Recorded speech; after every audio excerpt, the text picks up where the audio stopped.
우리 시간 다 같이 하나님 앞에 드려질 이 귀한 믿음의 예배를 위해 함께 기도하길 원합니다. 우리 시간 기도할 때 두 가지를 놓고 기도하겠습니다. 첫 번째는 하나님 앞에 드리는 이 예배가 하나님이 기뻐 받으시는 믿음의 예배가 될 수 있게 해달라고 오늘 예배와 말씀을 위해서 기도해 주시고, 두 번째로는 거룩하신 하나님 앞에 나아가는 거룩하지 못한 우리의 모습들을 이 시간 먼저 주님 앞에 회개함으로 오늘도 이 시간이 하나님을 만나는 자리가 될 수 있게 해달라고 한 주간의 우리의 삶을 되돌아보며 하나님 앞에 회개하는 기도, 우리 이 두 가지를 놓고 우리 시간 함께 기도하도록 하겠습니다. 기도하시겠습니다. 감사드립니다. 오늘도 우리를 이 귀한 자리 가운데 그리고 각자의 예배 자리 가운데 모이게 하시고 살아계신 또 전능하신 사랑의 하나님을 믿음으로 예배할 수 있도록 인도하여 주시니 감사합니다. 비록 우리가 비대면 예배로 인하여 각자의 자리에서 예배를 드리지만 우리가 믿음으로 서 있는 그 자리가 그곳이 바로 하나님을 예배하는 믿음의 자리이며 복된 자리임을 우리가 기억하게 하여 주시옵소서. 하나님, 그곳 가운데서 하나님이 함께 하시는 줄 믿습니다. 그곳 가운데서 하나님이 역사하시는 줄 믿습니다. 그 자리 또한 하나님을 만나는 자리인 줄 믿습니다. 하나님, 오늘도 우리가 각자의 자리에서 예배의 승리자들이 될 수 있도록 인도하여 주시고 우리에게 주시는 하나님의 귀한 말씀을 우리가 굳게 붙잡고 또 한 주간의 삶을, 하루하루의 삶을 믿음의 승리의 삶으로 살아갈 수 있도록 인도하여 주시옵소서. 거룩한 하나님 앞에 나아가기 위해 거룩하지 못했던 우리의 죄악된 삶을 한 주간을 되돌아보며 주님 앞에 회개합니다. 주님, 우리의 죄악들을 이 시간 자백하고 회개하오니 예수 그리스도의 보혈의 능력으로 우리의 더러운 죄악들을 깨끗하게 씻겨주시고 거룩함과 정결함으로 하나님의 은혜의 보좌 앞에 나아가 오늘도 하나님께서 우리에게 허락하시는 귀한 은혜와 복을 누릴 수 있도록 인도하여 주시옵소서. 예배를 시작하는 시간입니다. 우리 각자의 자리에서 그곳이 하나님을 진정으로 예배를 드리는 믿음의 자리임을 믿고 예배의 승리자들 될 수 있도록 마치는 시간까지 하나님께서 함께하여 주실 것을 믿사오며 사랑이 많으신 예수님의 이름으로 기도드립니다. 아멘. 우리 함께 찬송가 임내송 38장 함께 찬양하겠습니다. 찬송가 임내송 38장입니다.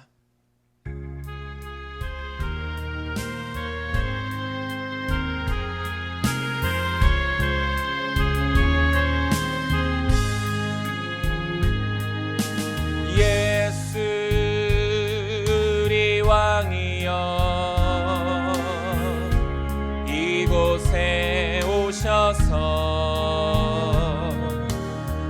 우리가 왕께 드리는 영광을 받아 주소서. 우리는 주님의 백성, 주님은 우리 왕이라. 왕이신 예수님 오셔서 좌정하사 다스리소서. 예수 우리 주시여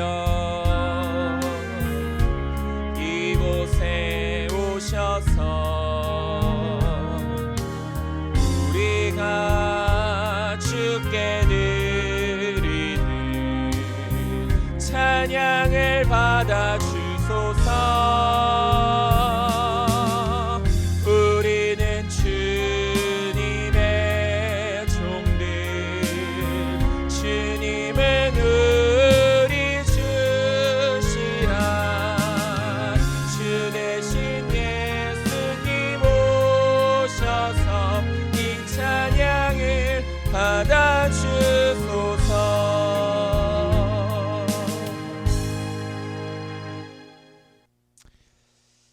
아멘. 우리 시간 함께 찬송가 37장 함께 찬양하겠습니다. 찬송가 37장입니다.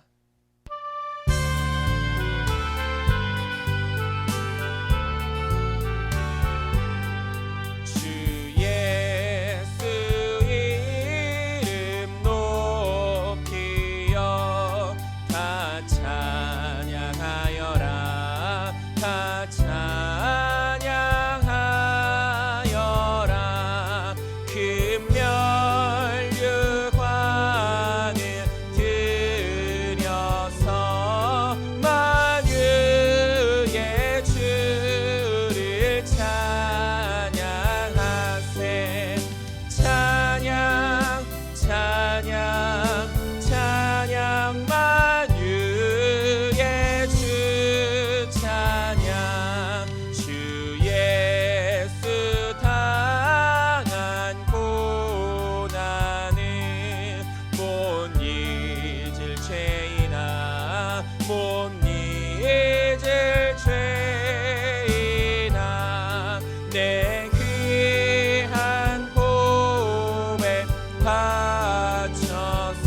시간 사도신경으로 우리들의 신앙을 고백하겠습니다. 전능하사 천지를 만드신 하나님 아버지를 내가 믿사오며 그 외아들 우리 주 예수 그리스도를 믿사오니 이는 성령으로 잉태하사 동정녀 마리아에게 나시고 본디오 빌라도에게 고난을 받으사 십자가에 못 박혀 죽으시고 장사한 지 사흘 만에 죽은 자 가운데서 다시 살아나시며 하늘에 오르사 전능하신 하나님 우편에 앉아 계시다가 저리로서 산자와 죽은 자를 심판하러 오시리라. 성령을 믿사오며 거룩한 공회와 성도가 서로 교통하는 것과 죄를 사하여 주시는 것과 몸이 다시 사는 것과 영원히 사는 것을 믿사옵나이다. 아멘. 우리 함께 찬송가 뒤에 있는 교동문 13번 시편 23편 함께 보도록 하겠습니다. 교동문 13번 시편 23편입니다. 우리 다 찾으신 줄 믿고 우리 함께 교독하겠습니다. 여호와는 나의 목자시니 내게 부족함이 없으리로다. 그가 나를 푸른 풀밭에 누이시며 쉴만한 물가로 인도하시는도다. 내 영혼을 소생시키시고 자기 이름을 위하여 의의 길로 인도하시는도다. 내가 사망의 음침한 골짜기로 다닐지라도 해를 두려워하지 않을 것은 주께서 나와 함께 하심이라.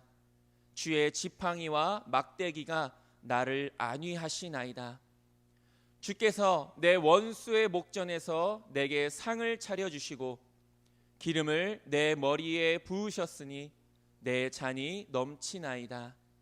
내 평생의 선하심과 인자하심이 반드시 나를 따르리니 내가 여호와의 집에 영원히 살리로다. 아멘. 찬송가 312장 함께 찬양하겠습니다.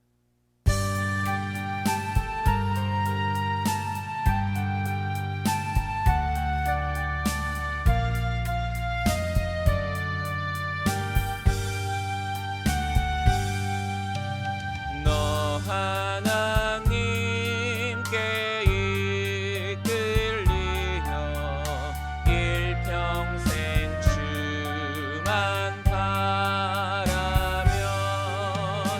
너 어려울 때 힘 주시고 언제나 지켜주시리. 주 크신 사랑 믿는 자 그 반석 위에 서리라. 너 설레는 맘 가다듬고 희망 중 기다리면서 그네로신 주의 뜻과 사랑에 만족하여라. 우리를 불러주신 주 마음에 소원하신다. 주 찬양하고 기도하며 내 본분 힘써 다하라. 주 약속하신 모든 은혜 내게서 이루어지리라. 참되고 의지하는 자 주께서 기억하시리. 아멘. 이 시간 예배를 위해서 제가 기도하겠습니다. 하나님 귀한 은혜 허락하시니 감사합니다. 오늘도 이 거룩한 주일을 지키게 하시고 무엇보다도 각자의 자리에서 하나님께 예배드릴 수 있도록 인도하여 주시니 감사합니다. 비록 우리가 비대면으로 인하여 교회에 함께 모여 예배드리지는 못하고 있지만, 그러나 우리가 서 있는 그 자리가 바로 하나님을 예배하는 예배의 자리가 될 수 있도록 인도하여 주시고, 하나님 우리가 정말 하나님 앞에 드려지는 그 예배가 하나님이 기뻐 받으시는 믿음의 예배가 될 수 있도록 인도하여 주시옵소서. 하나님께서는 믿음의 예배자 한 사람을 찾으신다라고 말씀하십니다. 하나님, 하나님이 그토록 찾으시는 그 예배자들이 오늘 각자의 자리에서 예배를 드리는 우리 모든 하늘빛 교회 성도님들이 될 수 있도록 인도하여 주시옵소서. 이 예배를 통해 하나님 앞에 영광 올려드릴 수 있도록 인도하여 주시고, 그 예배를 통해 하나님의 은혜를 풍성히 누리는 우리 모두가 되게 하여 주시옵소서.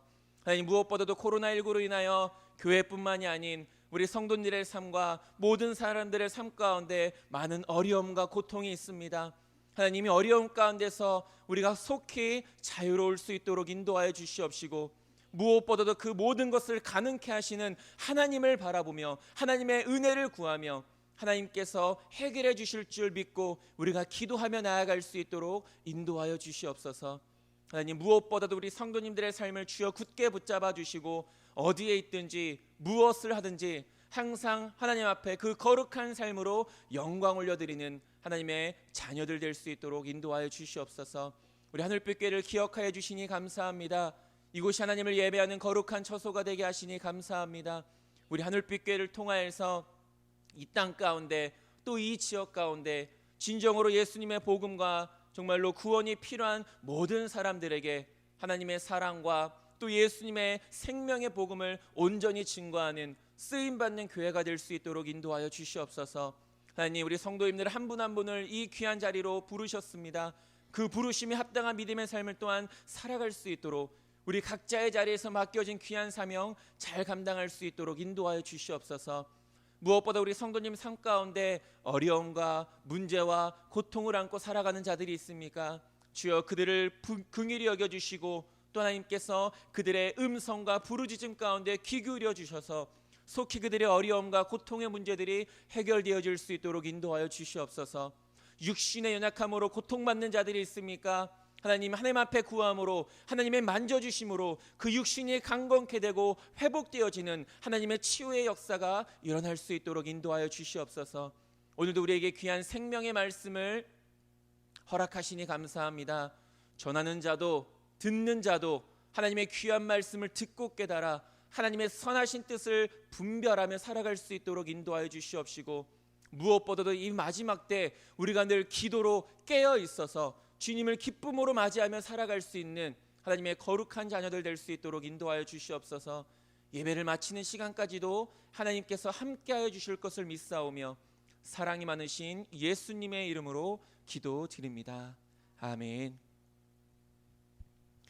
우리 함께 봉헌 찬송 427장 찬양하겠습니다. 봉헌 찬송 427장입니다.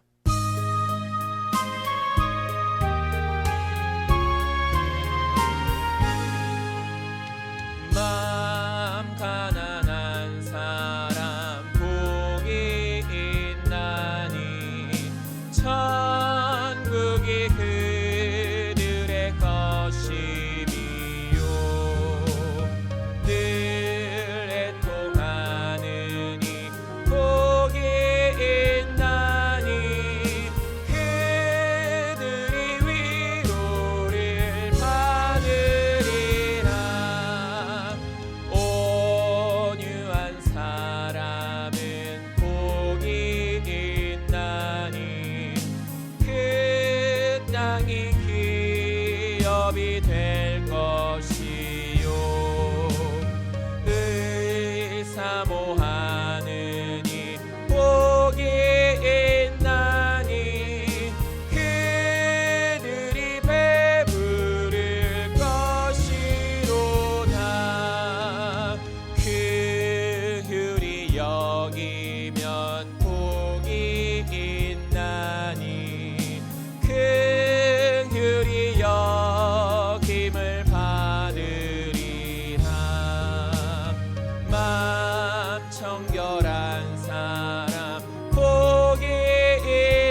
각자의 자리에서 드려진 예물을 위해 기도하겠습니다.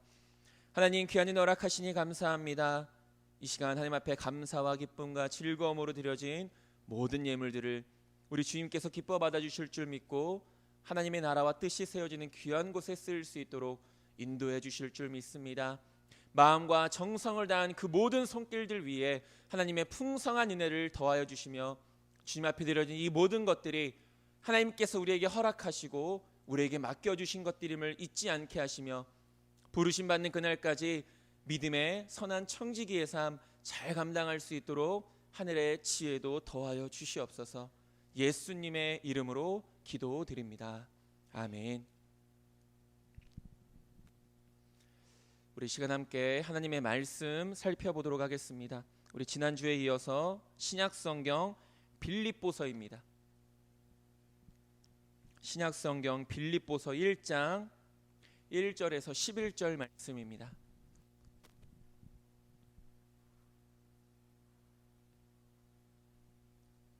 신약성경 빌립보서 1장 1절에서 11절까지 우리 여러분들이 가지고 계신 개역개정 성경으로 우리 1절부터 11절 한 목소리로 함께 읽겠습니다.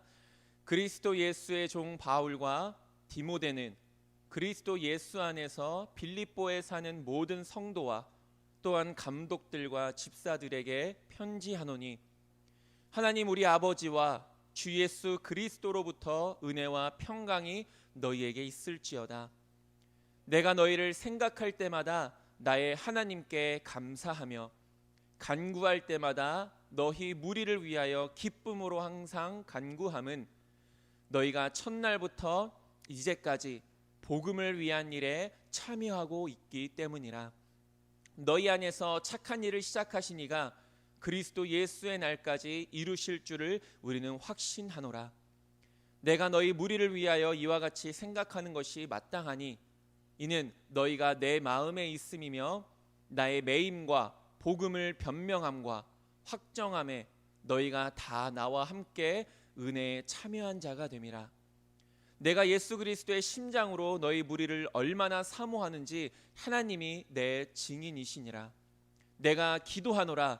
너희 사랑을 지식과 모든 총명으로 점점 더 풍성하게 하사 너희로 지극히 선한 것을 분별하며 또 진실하여 허물 없이 그리스도의 날까지 이르고 예수 그리스도로 말미암아 의의 열매가 가득하여 하나님의 영광과 찬송이 되기를 원하노라.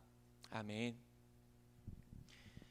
이 시간에는 우리가 내가 기도하노라 라는 말씀 가지고 함께 은혜를 나누고자 합니다.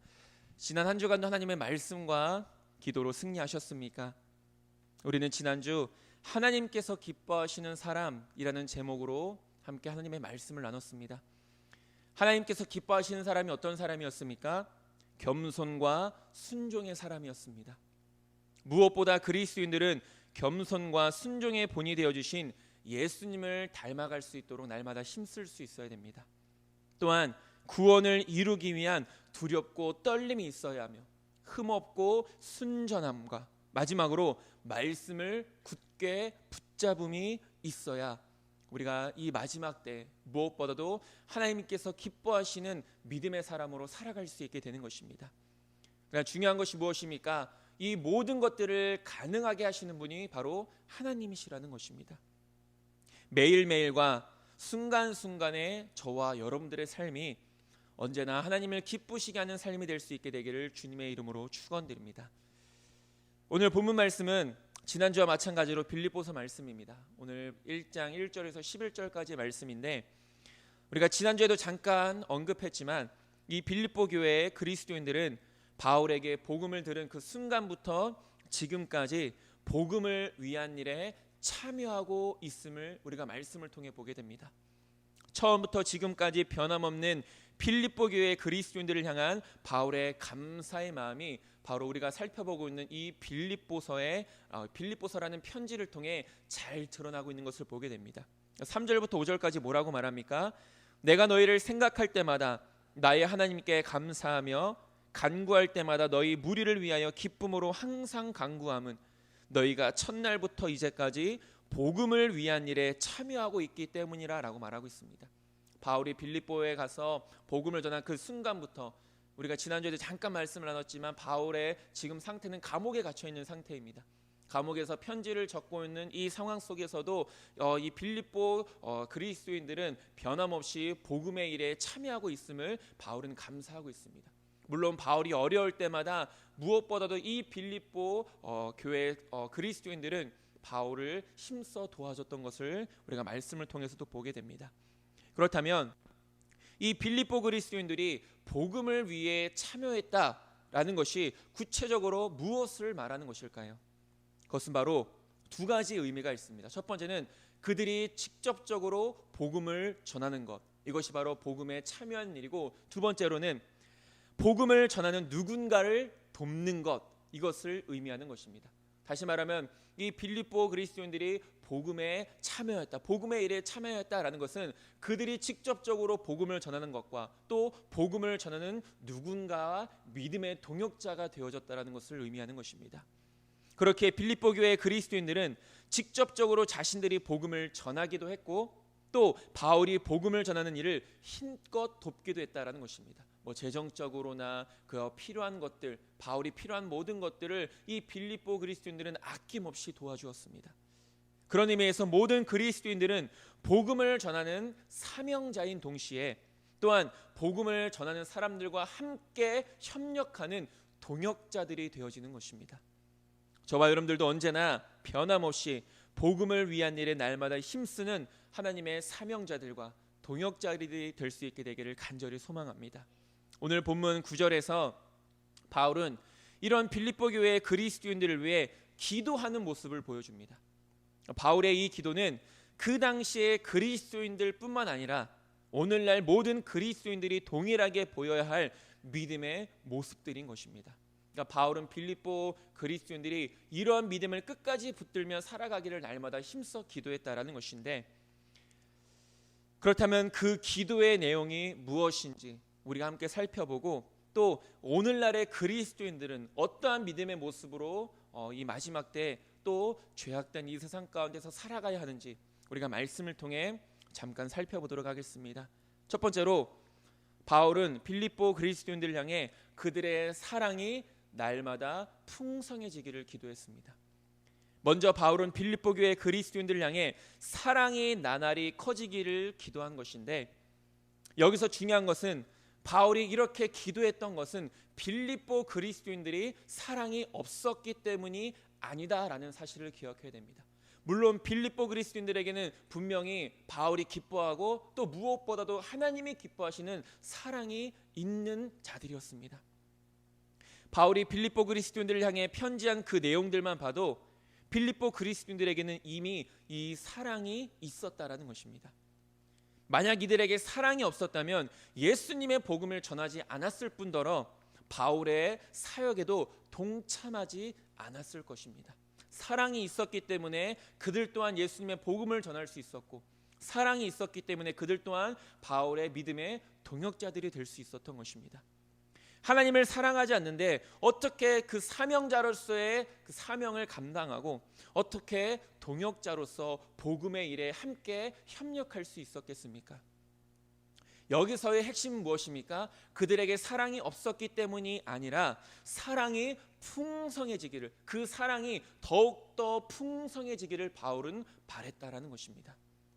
즉 빌립보 그리스도인들의 사랑이 날마다 자라고 커져서 그 풍성한 사랑으로 말미암아 그리스도인으로서의 사명을 온전히 감당하기를 바라는 마음에 바울은 빌립보 그리스도인들 향하여 그들의 사랑이 날마다 커지고 풍성해지기를 위해 기도했다라는 것입니다.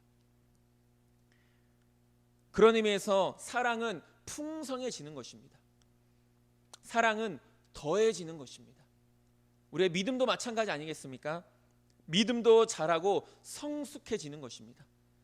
만약 우리의 믿음이 자라지 않는다면 예전 모습, 우리가 많은 시간이 흘렀음에도 불구하고 여전히 내 믿음의 자리가 제자리에 머물러 있다면 그 믿음은 건강하지 못한 믿음인 것입니다. 왜 그렇습니까? 성경에서는 분명히 믿음은 자라는 것이고 성숙해지는 것이라고 말하고 있기 때문입니다. 히브리서 5장 12절에서 14절은 말합니다. 때가 오래되었으므로 너희가 마땅히 선생이 되었을 터인데 너희가 다시 하나님의 말씀의 초보에 대하여 누구에게서 가르침을 받아야 할 처지이니 단단한 음식은 못 먹고 젖이나 먹어야 할 자가 되었도다. 이는 젖을 먹는 자마다 어린아이니 의의 말씀을 경험하지 못한 자요 단단한 음식은 장성한 자의 것이니 그들은 지각을 사용함으로 연단을 받아 선악을 분별하는 자들이니라 라고 말하고 있습니다. 여기서도 말하지 않습니까? 분명히 많은 시간이 지났음에도 불구하고 여전히 어린아이와 같이 젖을 떼지 못한 그 신앙의 자리에 머물러 있는 사람들을 향하여서 외치고 있는 말씀입니다. 우리의 신앙의 연수가 더해질수록 우리는 더 견고하고 성숙한 믿음의 모습을 보일 수 있어야 된다는 것입니다. 그래서 에베소서 4장 12절은 말합니다. 우리가 다 하나님의 아들을 믿는 것과 아는 일에 하나가 되어 온전한 사람을 이루어 그리스도의 장성한 분량이 충만한 데까지 이르리니 라고 말합니다. 이른다 라고 말하고 있습니다. 얻은 때까지 그리스도의 장성한 분량, 그곳에 우리가 충만할 때까지 그것이 우리가 이루어질 수 있어야 된다는 것입니다. 우리가 이런 말씀만 봐도 믿음은 어떤 특성을 가지고 있습니까? 잘하는 특성, 또 성숙해지는 그런 특성을 가지고 있다는 것입니다. 우리가 믿음에 있어서 중요한 것은 얼마만큼 내가 신앙생활을 했느냐라는 것이 우리의 믿음의 생활에 있어서 결코 중요한 것이 아닙니다. 내가 믿음의 삶을 살아가고 있는 지금 바로 이 순간에 우리가 굳건히 온전한 믿음 위에 서 있는가, 그리고 내 믿음은 어제의 믿음보다 조금 더 성숙해져 있는가. 우리는 날마다 우리 스스로에게 이런 질문들을 던져볼 수 있어야 됩니다. 어제의 믿음보다 오늘의 믿음이 더 자라 있어야 되고, 예전의 믿음보다 지금 나의 믿음이 더 성숙해질 수 있어야 된다는 것입니다. 이것이 믿음이라는 것이고, 우리가 다시 사랑으로 돌아와서, 그렇다면 우리가 구체적으로 우리는 사랑의 어떠한 풍성함을 이루어가야 하는 것일까요? 앞서도 이야기했지만 빌립보 그리스도인들에게 사랑이 부족했던 것이 아닙니다. 그러나 바울이 바랬던 것은 그 사랑이 날마다 더해지고 풍성해지기를 바랬다라는 것입니다. 그럼 어떻게 우리가 풍성함을 이루어 나가야 하는가? 예수님께서는 가장 큰 계명을 두 가지로 말씀하셨습니다. 여러분들도 잘 아시겠지만 첫 번째가 무엇입니까? 하나님을 사랑하는 것입니다. 그리고 두 번째가 무엇입니까? 이웃을 사랑하는 것입니다. 마가복음 12장 30절에서 31절은 말합니다. 내 마음을 다하고 목숨을 다하고 뜻을 다하고 힘을 다하여 주 너의 하나님을 사랑하라 하신 것이요, 둘째는 이것이니 내 이웃을 내 자신과 같이 사랑하라 하신 것이라. 이보다 더 큰 계명이 없느니라 라고 말하고 있습니다. 율법의 정신이 무엇입니까? 곧 하나님의 계명의 정신은 바로 사랑이라는 것입니다. 그런 의미에서 우리는 하나님을 사랑하는 것과 이웃을 사랑하는 것의 풍성함을 더해갈 수 있어야 된다는 것입니다. 구체적으로 사랑의 어떤 풍성함을 이루어 나가야 하는가? 하나님을 사랑하는 것과 이웃을 사랑하는 것의 풍성함을 우리는 날마다 더해갈 수 있어야 된다는 것입니다. 하나님을 사랑하는 것이 무엇입니까? 우리의 입술로 하나님을 사랑합니다 찬양하고 고백하면 우리가 그것으로 하나님을 사랑하는 것입니까? 물론 이것도 틀린 것은 분명히 아닙니다. 우리의 입술의 고백도 당연히 중요한 것입니다. 그러나 성경은 우리에게 하나님의 사랑에 대해서 분명하게 말씀하고 있습니다. 요한복음 14장 15절은 말합니다. 너희가 나를 사랑하면 나의 계명을 지키리라 라고 말하고 있습니다. 우리가 입술의 고백을 통하여 하나님을 사랑합니다, 우리가 찬양을 통해 하나님을 사랑합니다라는 것도 분명히 중요한 것이고, 그것도 하나님을 사랑하는 한 모습이긴 하지만 진짜 중요한 것은 무엇입니까? 우리가 하나님을 사랑한다면 하나님의 계명을 지키며 살아가는 것이라는 것을 성경은 이야기합니다. 요한복음 14장 21절은 말합니다. 나의 계명을 지키는 자라야 나를 사랑하는 자니 나를 사랑하는 자는 내 아버지께 사랑을 받을 것이요 나도 그를 사랑하여 그에게 나를 나타내리라 라고 말합니다. 여기서도 분명히 말하지 않습니까? 나의 계명을 지키는 자라야 나를 사랑하는 자다라고 말씀하고 있습니다. 우리가 진정으로 하나님을 사랑하는 것은 하나님의 말씀대로 살아가는 것입니다. 이것이 진짜 하나님 사랑인 것입니다. 우리가 이런 하나님의 사랑이 날마다 풍성해져 갈 수 있어야 된다는 것입니다. 다시 쉽게 말하면 우리는 날마다 하나님의 말씀을 굳게 붙잡으며 살아갈 수 있어야 됨을 바울은 이야기하고 있는 것입니다. 두 번째로 이웃사랑도 마찬가지 아닙니까? 이웃사랑이라는 것이 무엇입니까?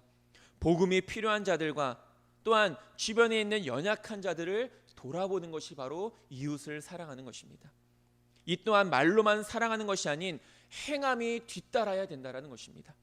야고보서 2장 15절에서 17절은 말합니다. 만일 형제나 자매가 헐벗고 일용할 양식이 없는데 너희 중에 누구든지 그에게 이르되 평안히 가라, 덥게 하라, 배부르게 하라 하며 그 몸에 쓸 것을 주지 아니하면 무슨 유익이 있으리요? 이와 같이 행함이 없는 믿음은 그 자체가 죽은 것이라 라고 말씀하고 있습니다. 우리가 이웃의 어려움들을 바라봅니다. 또 복음이 필요로 한 자들을 바라봅니다. 그러나 우리가 입으로만 아이고 어떻게든 해결되겠죠? 그렇게 잘 해결되길 바랍니다 라고 말만 하는 것이 아니라 실질적으로 우리가 그들을 돕는 행위들이 있어야 이것이 진정한 이웃을 사랑하는 것이다 라고 말씀하고 있습니다. 그런 의미에서 사랑에는 무엇이 반드시 따르게 됩니까? 행함이라는 것이 반드시 따르게 된다는 것입니다. 하나님을 사랑하는 것은 하나님의 말씀을 행하는 것이고 이웃을 사랑하는 것은 이웃을 돕는 행함이 뒤따르게 된다는 것입니다. 바울은 이 빌립보 그리스도인들이 이미 이러한 사랑을 가지고 있었지만 이 사랑에 더 풍성해지기를 바랬고 또 기도했던 것입니다. 그리고 이것은 이 바울이 편지했던 이때 당시뿐만이 아니라 오늘을 살아가는 오늘 이 믿음의 그리스도인들에게도 마찬가지라는 것입니다.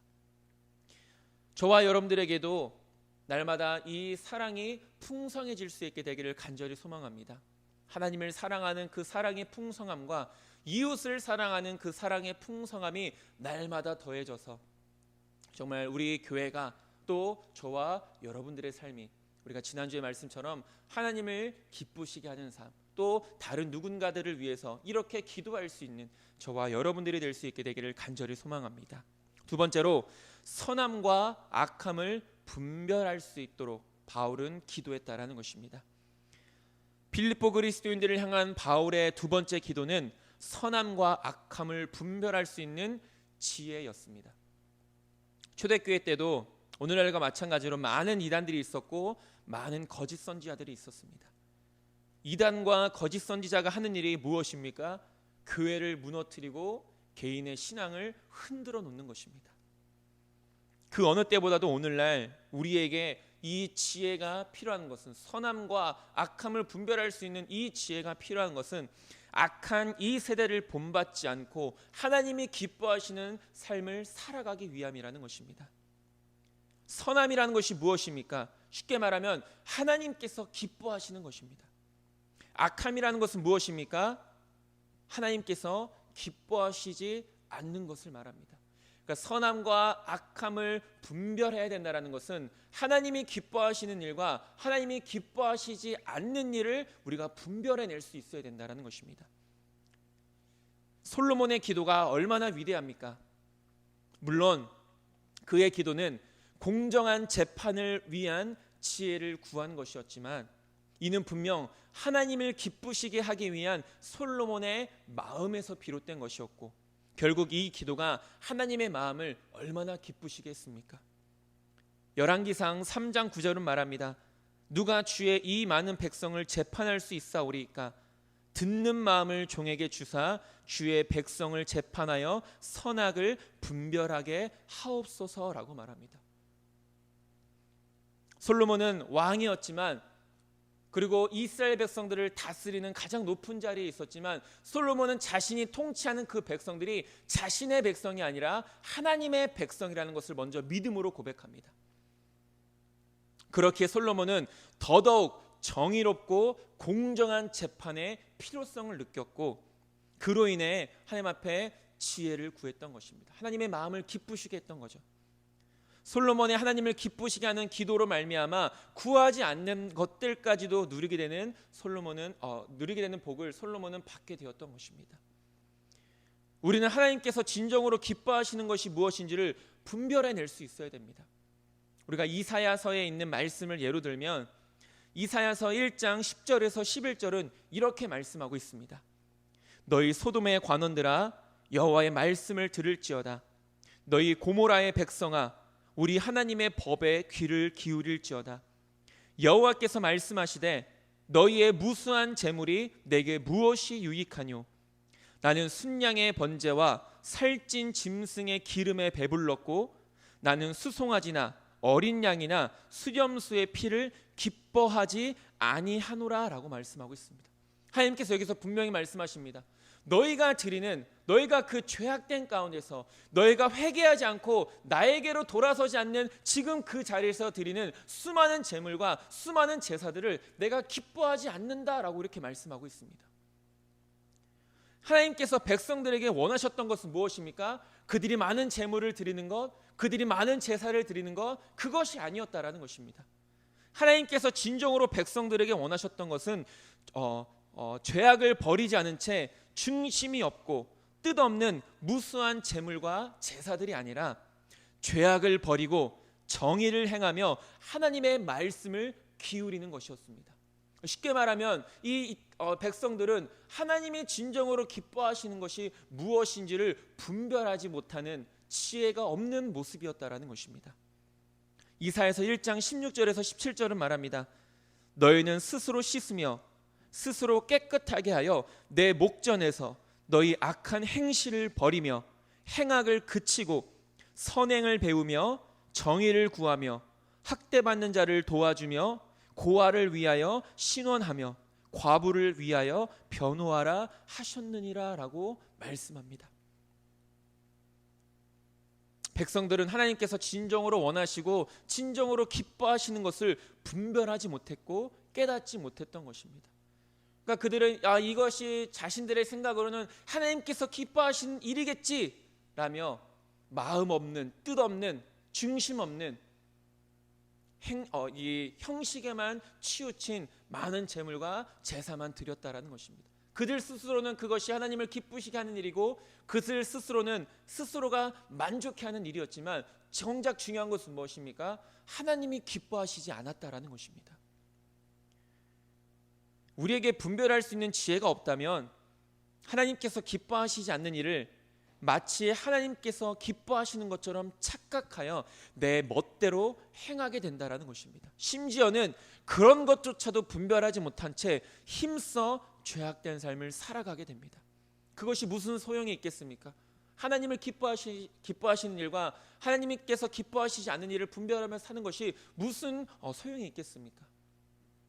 오죽했으면 호세아서 4장 6절에서 내 백성이 지식이 없으므로 망하는도다 라고 한탄하셨겠습니까? 왜 그렇습니까? 분별할 수 있는 지혜가 없었기 때문입니다. 영적으로 무지했기 때문입니다. 우리가 살아가는 이 세대는 정말로 악한 세대입니다. 이 악한 세상에서 우리 그리스도인들은 하나님께서 기뻐하시는 것이 무엇인지를 그리고 그것을 기준으로 삼고 살아갈 수 있어야 된다는 것입니다. 그러기 위해서 우리에게 필요한 것이 무엇입니까? 분별할 수 있는 지혜입니다. 분별하기 위해선 지혜가 필요한데 감사하게도 그 지혜는 하나님께로부터 오는 것이고 또 하나님께서는 구하는 자에게 꾸짖지 않으시고 후하게 주신다라고 말씀하고 계시다라는 것입니다. 야고보서 1장 5절은 말하지 않습니까? 너희 중에 누구든지 지혜가 부족하거든 모든 사람에게 후히 주시고 꾸짖지 아니하시는 하나님께 구하라 그리하면 주시리라 라고 말씀하고 있습니다. 지혜를 구하는 자에게 하나님은 꾸짖지 않으시고 후하게 주신다라는 것입니다. 다시 한 번 더 말씀드리지만 오늘을 살아가는 이때 우리에게 정말로 필요한 것은 무엇입니까? 분별할 수 있는 지혜입니다. 하나님께서 기뻐하시는 것, 하나님께서 기뻐하시지 않는 것을 분별할 수 있는 지혜가 우리에게는 반드시 필요하다라는 것입니다. 하나님께 날마다 지혜를 구하고 또 주시는 그 지혜로 말미암아 하나님을 기쁘시게 하는 선한 일에 힘쓰는 저와 여러분들이 될 수 있게 되기를 간절히 소망합니다. 세 번째로 허물이 없기를 바울은 기도했습니다. 우리가 지혜를 구하여 하나님께서 기뻐하시는 그 선한 것을 분별해야 하는 이유는 무엇입니까? 우리가 왜 그것을 구하고 왜 그렇게 살아가야 합니까? 그것은 바로 하나님의 심판 앞에서 허물이 없기 위함이라는 것입니다. 본문 10절에서 진실하다라고 이렇게 이야기하고 있습니다. 진실하며라고 이렇게 이야기하고 있는데, 여기서 진실하다는 것은 이 원어적인 의미로 이런 의미가 있습니다. 모든 것이 밝게 드러날 수밖에 없는 햇빛에 노출된 채 시험을 받아 흠이 없고 순수하며 정결한 상태라는 것을 이 진실하다라는 이 의미 가운데 담겨져 있습니다. 그러니까 햇볕이 비춰져도, 그러니까 모든 것이 밝게 드러나는 그 상황 가운데서도 흠이 없고 순전한 상태를 진실하다라고 이렇게 이야기하고 있다는 것입니다. 즉 우리의 모든 것이 숨김없이 드러나는 상황 속에서 아무런 흠이 없는 것을 말합니다. 히브리서 4장 13절은 뭐라고 말합니까? 지으신 것이 하나도 그 앞에 나타나지 않음이 없고 우리의 결산을 받으실 이의 눈앞에 만물이 벌거벗은 것 같이 드러나느니라 라고 말하고 있습니다. 하나님의 심판 앞에 섰을 때 모든 사람들이 하나님의 심판 앞에 섭니다. 그 하나님의 심판 앞에 섰을 때 하나님의 그 말씀 한마디에 우리의 모든 것들이, 우리가 지금까지 살아온 우리의 인생의 모든 것들이 벌거벗은 것처럼 밝히 드러나게 된다라고 말합니다. 그렇게 밝히 드러날 때 우리는 하나님 앞에서 어떤 모습을 가지고 설 수 있어야 된다는 것입니까? 허물이 없는 모습으로 설 수 있어야 된다는 것입니다. 하나님 앞에서 심판받는 우리의 모습을 이 히브리서 4장 13절은 말하고 있는 것인데, 모든 사람은 반드시 하나님의 심판대 앞에 서게 되고 우리의 모든 것이 마치 벌거벗은 것처럼 숨김없이 다 드러나게 됩니다. 또한 허물이 없다라는 것은 걸려 넘어지게 할 것이 없는 상태가, 또는 거리낌이 없는 상태를 의미하는 것입니다. 우리가 이 진실하다, 허물이 없다라는 것을 종합해 보면 이런 의미가 담겨져 있습니다. 바울은 마지막 날, 심판이 있는 날, 그리스도께서 재림하시는 바로 그날에 빌립보 그리스도인들이 햇빛에 노출되더라도 아무런 흠이 없고 순수하며 거리낌이 없는 상태에 있기를 바울은 간절히 바랬다라는 것입니다. 그래서 바울은 이 빌립보 그리스도인들을 향하여서 너희들이 허물이 없기를 바란다. 진실하며 허물이 없어서 그날, 즉 예수님께서 다시 오시고 우리가 하나님 앞에 서게 되는 그날에 우리가 아무런 문제 없이, 허물 없이 하나님 앞에 잘했다 칭찬받는 믿음의 백성들이 되어지기를 바울은 간절히 바랬다라는 것입니다. 히브리서 9장 27절은 말합니다. 한 번 죽는 것은 사람에게 정해진 것이요 그 후에는 심판이 있으리니. 모든 사람은 한 번뿐인 인생을 살아갑니다. 그리고 모든 사람들은 반드시 하나님의 심판대 앞에 서게 됩니다. 우리가 예전에도 심판이라는 것을 이야기했을 때 심판은 나누는 것이다 라고 이렇게 말씀을 나눴습니다. 무엇을 나누는 것입니까? 알곡과 가라지를 나누는 것입니다. 양과 염소를 나누는 것입니다. 천국과 지옥을 나누는 것이 바로 심판이다 라고 이렇게 말하고 있습니다. 하나님 앞에 서게 될, 언젠가는 우리가 분명히 하나님 앞에 서게 될 텐데, 하나님 앞에 서게 될 우리의 모습이 어때야 하는지를, 어떤 모습으로 우리가 하나님 앞에 서야 하는지를 바울은 말하고 있는 것입니다. 그런 의미에서 우리는 그날이 이르기까지 날마다 거룩한 삶을 힘써 살아갈 수 있어야 합니다. 거룩한 삶을 살고 또 그렇게 거룩한 삶으로 살아간 모습으로 우리가 하나님 앞에 설 때 우리는 의의 면류관을 얻게 되는 것이고 흠이 없는 자라 칭찬을 받게 된다라는 것입니다. 디모데전서 4장 5절은 말합니다. 하나님의 말씀과 기도로 거룩하여짐이라 라고 말합니다. 예전에도 말씀을 나눴듯이 민수기 15장 40절은 말합니다. 그리하여 너희가 내 모든 계명을 기억하고 행하면 너희의 하나님 앞에 거룩하리라. 그러니까 우리가 이라고 했을 때 예전에도 잠깐 말씀 나눴지만 단순히 선하고 정직하고 의로운 그런 것들을 말하는 것이 아닙니다. 물론 그것도 하나님께서 기뻐하시는 일이고 무엇보다도 우리 그리스도인들이 앞서서 그런 모습으로 살아가야 하지만 성경에서 말하는 하나님께서 우리에게 명령하시는 그 거룩이라는 것은 무엇입니까? 하나님의 말씀과 기도입니다. 하나님의 말씀을 듣고 기억하고 하나님의 말씀대로 살아가는 것이 바로 성경에서 말하고 하나님께서 우리에게 말씀하시는 거룩이라는 것입니다. 그러니까 우리가 거룩한 삶을 살아가고 허물 없이 나중에 주님 앞에 서야 되는데 우리가 어떻게 하면 그 삶을 살아갈 수 있는 것입니까? 말씀과 기도로 살아갈 수 있다는 것입니다. 말씀과 기도로 거룩하여지니라. 말씀과 기도로 늘 깨어 있어서 허물 없는 모습으로 하나님 앞에 설 수 있는 저와 여러분들이 될 수 있게 되기를 간절히 소망합니다. 마지막으로 예수를 통한 의의 열매가 맺혀지기를 바울은 기도했다라는 것입니다. 빌립보 그리스도인들을 향한 바울의 마지막 기도는 의의 열매가 가득 맺혀지기를 원했다라는 것입니다. 여기서 말하는 의의 열매란 두 가지를 의미합니다. 첫 번째 의의 열매는 하나님과의 올바른 관계를 맺는 것입니다. 우리의 삶 가운데서 풍성한 열매를 맺기 위해서는 반드시 하나님과의 올바른 영적인 관계가 있어야 됩니다. 그러니까 성경에서도 우리에게 분명히 열매 맺는 삶을 살아가라고 말씀하시지 않습니까? 그런데 중요한 것은 무엇입니까? 우리가 하나님과의 이 올바른 영적 관계를 통하지 않고서는 우리는 그 어떤 열매도 맺을 수 없다라는 것입니다. 요한복음 15장 5절은 말합니다. 나는 포도나무요 너희는 가지라. 그가 내 안에 내가 그 안에 거하면 사람이 열매를 많이 맺나니 나를 떠나서는 너희가 아무것도 할 수 없음이라 라고 말합니다. 우리가 예수님을 통해서만이 반드시 열매를 맺을 수 있는 것입니다. 우리는 가지라고 말하지 않습니까? 가지 스스로 열매를 맺는 것이 아닙니다. 가지는 나무에 붙어 있어야 되고 그 나무가 주는 그 뿌리가 주는 영양분을 통해서 가지의 열매를 맺게 되는 것입니다. 그러니까 우리는 가지인데 가지 혼자 있다고 해서 풍성한 열매를 맺을 수 있는 것이 아니라 예수님께 붙어 있어야, 포도나무이신 예수님께 붙어 있어야만이 우리가 열매를 맺을 수 있다는 것입니다. 우리가 맺는 그 열매는 내 스스로에서가 아닌 예수님을 통해서만이 맺게 되어진다는 사실을 기억해야 됩니다.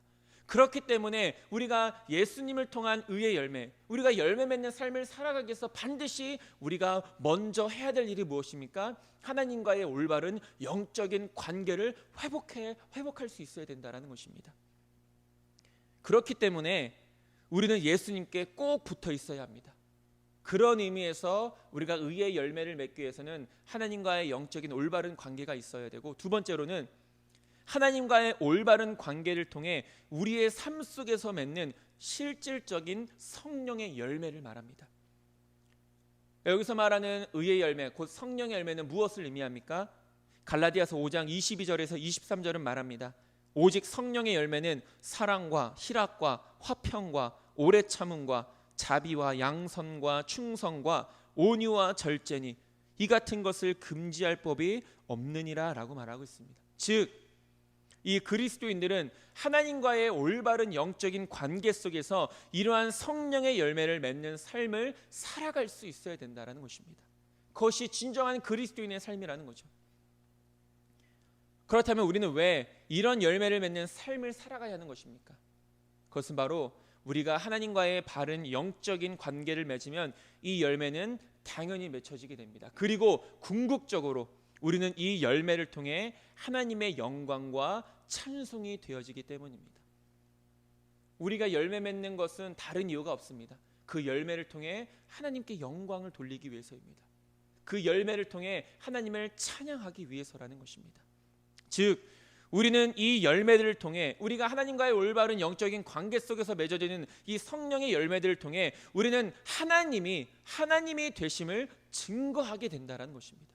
즉 우리의 이 풍성한 의의 열매를 맺는 삶을 통하여서 우리가 세상 가운데 하나님이 하나님 되심을 증거하는 거룩한 도구로 쓰임받을 수 있게 된다는 것입니다.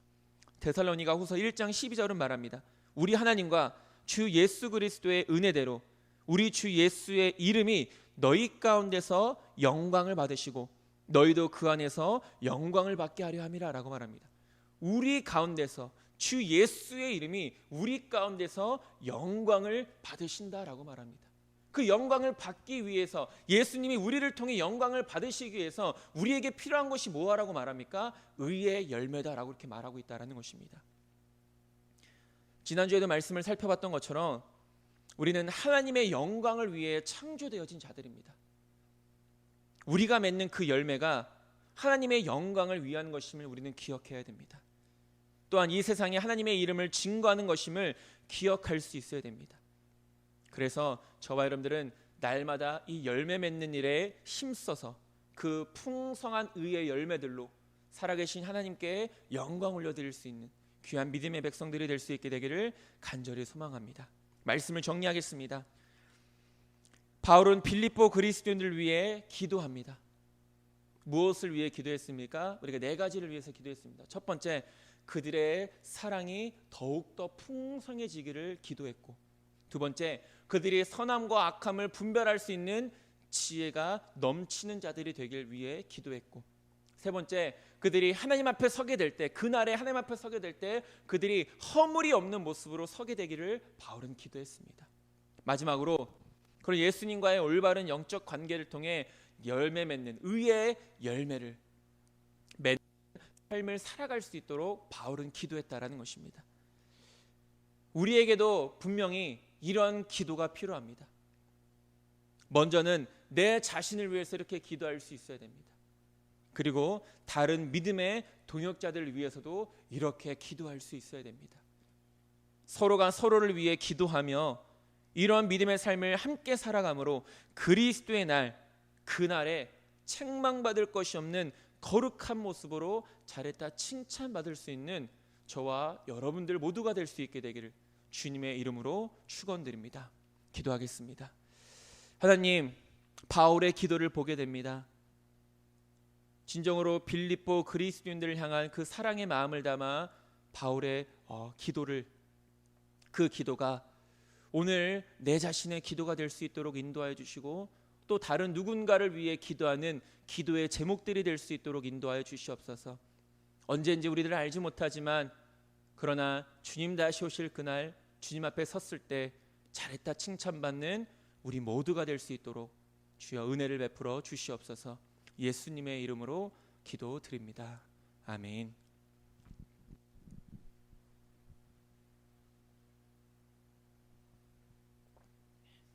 우리 시간 교회 소식 함께 보도록 하겠습니다. 하늘빛 교회에 오신 모든 분들, 그리고 각자의 자리에서 예배에 승리하신 모든 분들을 진심으로 환영하고 축복합니다. 예배를 드릴 수 있도록 은혜를 주신 하나님께 모든 영광과 감사를 드립니다. 코로나19로 인한 예배 안내입니다. 우리가 이제 오늘까지는 비대면으로 예배를 드리고, 이제 돌아오는 주 수요일부터는 우리가 대면 예배, 현장 예배로 예배를 드릴 수 있게 됩니다. 그래서 정상적으로 예배가 다시 진행되어진다는 것을 기억해 주시고, 수요 예배도, 금요 기도회도, 또 다음 주 주일 예배도 우리가 모두 교회에 모여서 예배를 드릴 수 있게 되었습니다. 지금까지 기도해 주시고 또 하나님의 은혜 때문임을 고백하고 또 감사를 드립니다. 코로나19로 인해 원래 저희가 9월 첫째 주가 창립 감사 예배를 드리는 주인데, 우리가 비대면으로 예배를 드리다 보니 이제 대면으로 예배 드릴 수 있는, 현장에서 예배 드릴 수 있는 셋째 주, 다음 주죠. 9월 20일 우리가 8주년 하늘빛 교회 8주년 창립 감사 예배를 드리도록 하겠습니다. 지금까지 우리 교회를 인도해 주신 하나님의 은혜에 감사를 드리고 기도로 준비되어진 예배가 되어지기를 소망합니다. 9월 한 달 동안 점심 식사와 오후 예배는 진행되지 않습니다. 365일 성경 일독을 진행하고 있습니다. 여러분들 많은 참여 부탁드리겠습니다. 신방을 원하시는 분들이 계시다면 꼭 말씀해 주시기 바랍니다. 마지막으로 개인 건강과 위생에 항상 유의해 주시기 바랍니다. 마지막으로 우리가 찬송가 393장 한 장 찬양하시고 제가 축도하고 예배를 마치도록 하겠습니다.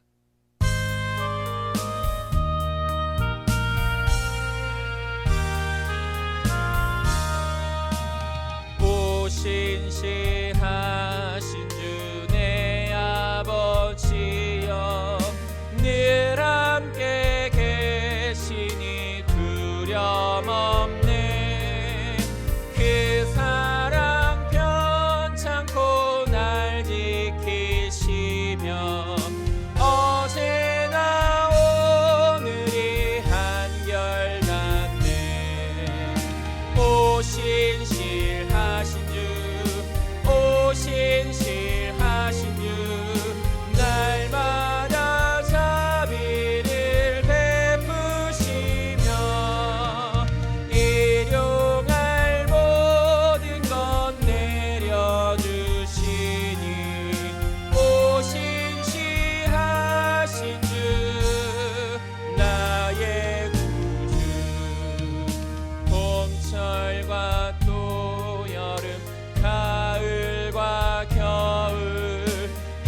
다 주의 것 만물이 주 영광 드러내도다 신실한 주 사랑 나타내네 오 신실하신 주 오 신실하신 주 날마다 자비를 베푸시며 일용할 모든 것 내려주시니 오 신실하신 주 나의 구주 내 죄를 사하여 안위하시고 주친이 오셔서 인도하네 오늘의 힘되고 내일의 소망 주만이 만복을 내리시네 아멘 오 신실하신 주 오 신실하신 주 날마다 자비를 베푸시며 일용할 모든 것 내려주시니 오 신실하신 주 나의 구주 아멘. 이제는 우리를 죄악 가운데서 구원해 주신 예수 그리스도의 십자가의 은혜와 독생자까지 아낌없이 내어주신 하나님의 무한하신 사랑하심과 성령님의 교통하심과 우리를 하나님의 자녀로 인쳐주심이 오늘도 주님 앞에 서게 될 그날 흠없는 모습으로 믿음의 모습으로 거룩한 모습으로 서게 될 우리 하늘빛교회 모든 성도님들 머리 위에 지금으로부터 영원토록 함께 하시기를 간절히 축원하옵나이다. 아멘.